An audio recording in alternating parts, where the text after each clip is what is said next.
मैं बिल्कुल हमायत करता हूं कि आर्टिकल 6 जो है ज़रूर लगना चाहिए। जिन लोगों ने इस तोड़ा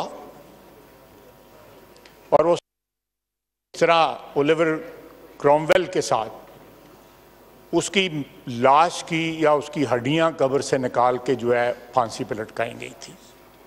इसी तरह एक जाली फील्ड मार्शल ने अयूब खान ने, जिसने पहला मार्शल लगाया था, उसकी भी ये मैयत जो है कब्र से निकाल के उसको फांसी पे चढ़ाना चाहिए। आर्टिकल 6 इब्तदा वहां से होनी चाहिए और फिर इंतहा जो है उस रात को होनी चाहिए जब यहाँ पे आइन तोड़ा गया था और असेंबली को इसलिए डिसॉल्व किया गया था कि अदम एतमाद की तारीख जो है वो पास ना हो सके। बिल्कुल 100% जो है ना हमायत करता हूं मैं इनके इकदाम है, लेकिन बारी बारी सब पे लगना चाहिए।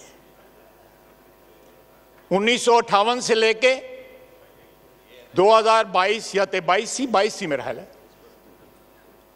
उस रात जब आपकी कुर्सी पे डिप्टी स्पीकर साहब बैठे हुए थे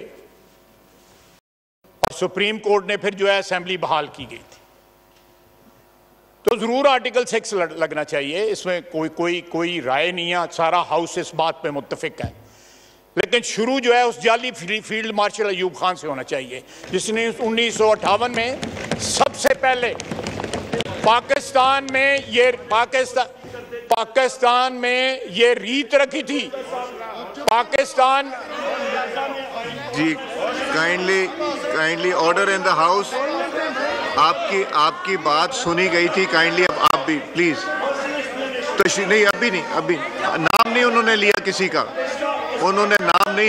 का, नहीं, बात करने दें। आप प्लीज तशरीफ रखें। देखिए आप लोग, जब आप उमर साहब, आपने जब तकरीर की कोई बीच में नहीं बोला, इस तरह तो फिर आप लोगों की तकरीर हो ही नहीं सकेगी। आपकी तकरीर में कोई नहीं बोला था, अभी जरा लगी रहनी था मर्चें। आपकी तकरीर में कोई नहीं बोला था। प्लीज तशरीफ रखें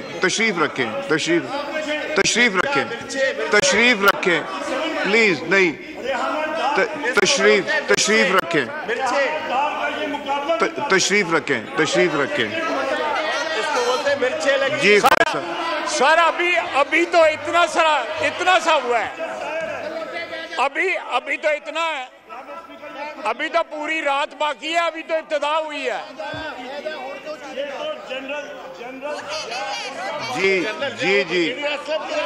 जी उमर साहब डिबेट ही नहीं हो सकेगी। नुकसान आप लोगों का, डिबेट नहीं हो सकेगी। आपको एक प्लेटफॉर्म मिला है, वो आपको नहीं मिलेगा फिर। जी स्पीकर साहब इजाजत है जी, बहुत बहुत शुक्रिया।